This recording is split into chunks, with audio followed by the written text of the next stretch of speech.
хуб ака вақте ки бод меброя ё одам хоб мекуна тораташ мешкана дар ин суратҳо ҳамун вузу лозимай яъне ки истинҷои обӣ дар кор нест фақат вузу як вақт савол шид гуфтанд домло як одам агар гузида боша чӣ кор мекуна ман гуфтам торати дастуру мекуна иншоалло дурустай намозаш дуруст мешавад як одам гиребоноша қапид илои туба гуфт айби кунурура мешуванд ин шариат ҷои навтари далилои ақлӣ нест биност оқилӣ кори бо али синост ин шариат мақсад ҷои тари далилои ақлӣ нестай далилои нақлияй мақсад ки ба бурумадани бод наҷосатолуда нашидай туку барои ҳамин истинҷои обӣ дар кор нестай аммо вузу мешкана ҳақиқатан алвузуу мин кулли савтин ав рихин пайғамбари худо гуфтааст ки таҳорат воҷиб мешавад аз ҳар овозу аз ҳар бу ҳамун гуз ё овоз дора ё бу дора аммо мақсад ки ҳамун вузу воҷиб мешавад истинҷои обӣ неку худованд ҳифз албатта ракати аввал дайро накадай ку дар ду ракати аввал зами сура ба фотиҳа воҷибай албатта вақте масбуқона хести та ҳисоб кун ки аз аввали намоз шурӯъ ши аввали намоз ҳамеша бо зами сураай ду ракати аввал боракалло то фарза вақт боша вақти макрӯҳӣ набоша ҳамин масҷид ки дуромаде бихонед таҳияи масҷида барои ҳадиси саҳеҳи пайғамбар саллаллоҳу алайҳи васаллам ҳадис ҳам дар бухорӣ аст ҳам дар муслим ҳазрат гуфт изо дахала аҳадукум алмасҷида фалярка ракъатайни қабла ан яҷлис вақте як нафар дохили масҷид шиде қабл аз нишастан аввал ду ракат намоз бихонед ҳолатҳое шид ки ҳазрат касоеро ки нишастанд ҳатто хезун чуайҷошуд сулайки ғатафонӣ дуромад шишт ҳазрат хутба мехонд гуфт ё сулайк ҳал саллайта ракъатайн ё сулайк гуфт ду ракат намози таҳияро хонди гуфт не гуфт қум фасалли ва таҷавваз фиҳима бихе гуфт бихон фақат кӯтаҳ бигӣ сурои дароз нагиру сурои кӯтаҳ бигӣ як ҷои дигаре дар муснади аҳмад омадааст ҳазрати абизари ғифорӣ пайғамбарро дар масҷид дид омада назди шишт акнав савол доданӣ буд ки ҳазрат гуфт ё абузар ҳал саллайта ракъатайн ай абузар ду ракат намоз хонди гуфт не гуфт қум фасалли бихе ду ракат намоза бихон барои ҳамин агар вақти макрӯҳӣ набошад вақти макрӯҳӣ каяй гуфтум ку баъд вақте ки аз она гуфтанд ма мехезем саросима аввал ду ракат таҳия мехонем ва чор ҳамин вақте ки як мавъизаи хуба гӯш кардӣ як сухани хуба гӯш кардӣ ту гӯё ки ҳам таҳияи масҷида хондай аллакай савобша мегирӣ дигар ҳоҷат ба хондани ӯ нестай ай уда беҳтар ҳам чор ракат суната ба ҳазур бихонӣ ба ҳазури қалбӣ саросима не оли ҳамин суната бечора ду раката хундиян ки аллакай шурӯъ мешава аз они дуюме ки баъд ю дигар чи ай хутбаи намоз баъд саросима мешаванд я тирборӣ мехонанд удам беҳтарш ҳам чор ракат суната бихонӣ моло ҳамин вақти намози пешин намедорӣ ки мавъиза рафтеста мисол дар гамун сол чанд мардума хеле суната мехонанд ҳам дертар мешавад мавъиза рафтеста ҳамун ҳолат дар сунати пешина хондан ба яке мавъизаро гӯш кардан ана агар ба шарте ки мавъизаи муҳим боша зарур боша донистанаш воҷиб боша мавъизаро гӯш мекунӣ یا باید فرض سنت میخونم نه نخوندای تو سنت اگر سنت 4 رکعت است یه مشله بیا که امام گاو استایده مثلا امام معروف کد استای برای خیلی آدمو گم میکنه میخونه مسجدو هستای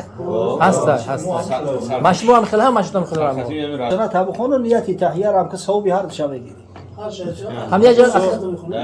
نه همو هر نمازی را که در مسجد رو اومدی و شش تا خوندی الکی تحیه مسجد ثواب شو میگیری معنی تحیه چیه من جا خوندم خیلی معنی تحیه سلام گفتن به صاحب مسجد که الله های مخلوق سلام علیکم میگوی اما خداوند سلام علیکم نمیگوی که خداوندت نماز میخونی همه هر نمازی را که در اومدی و شش تا خوندی تحیه مسجد با نمازهای نفلی خاصیت دارن در نماز نفلی چند تا شیعه نیت کنی بخونید ان شاء الله ثواب همش میگیری اینا تا همه اسپید میکنه که یا نماز شکری وضو بخونی یا نماز تحیه وقت تنگه هر دش نیت که در رکعت نماز بخونی ان شاء الله هم ثواب شکری وضو را گرفتیم هم نماز تحیه دمله پیشین درسته فقط دمله داری بله بله مصول نماز عصر پیش عصر 4 رکعت نماز یا خیلی نمازی براعت برات هم تاییدم گفتگی انشام را بعضی حدیث ها هسته در کتاب های فقهی هسته از بس که بسیار ضعیفن بهترش با پیغمبر نسبتش ندیم ده من صلی اربعا قبل العصر کتب له اجر کتب له البراءة عن النار. انا هر کسی که 4 رکعت میگه پیش عصر میخونه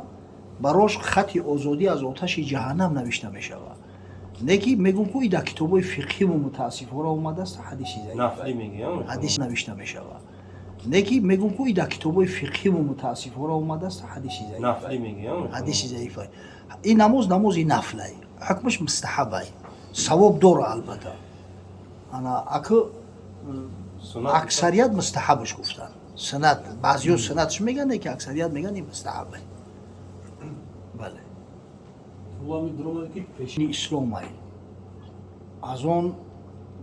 وقتی که از آن گفتن میشود تمام ملائکه ها در جای باشن توقف میکنن و گوش میکنن و دعا و درود میفرستند بر معزین. حتی همین جسم های منجمید جسم های بیجان درخت سنگ هر چیزی که صدای اما از آن براش میشنوه صلوات میفرستند است بر معزین. قرآن اگر خوندشته باشید این قرآن کلام الله است. اوزی از آن که شنیدی قرآن پوشون بس که قرائتتا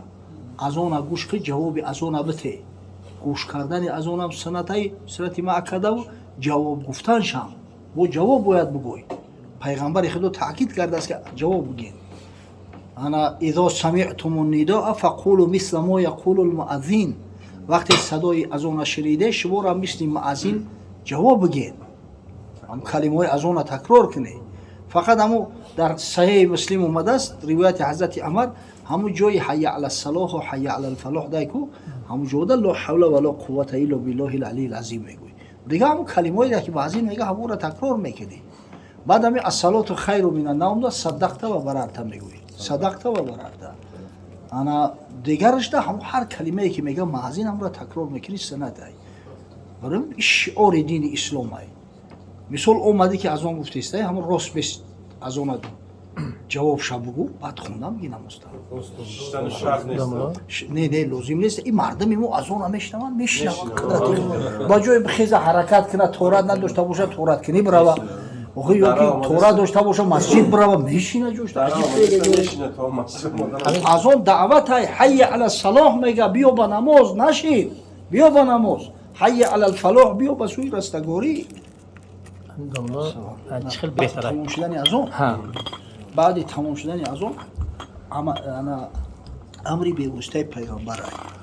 امرم نیو مقصد که انا چیزی پیغمبر تلقین تشویق پیغمبر صلی الله علیه و سلم میگه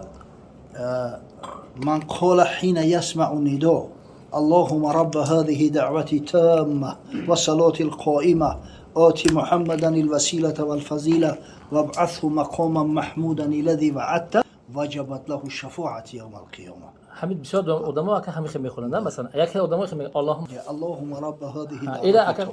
سوال لازم نیست. اشهد ان محمدا رسول الله میگه کو انا اونجا بگو اشهد ان محمدا رسول الله صلی الله علیه و سلم انا صلوات بله بله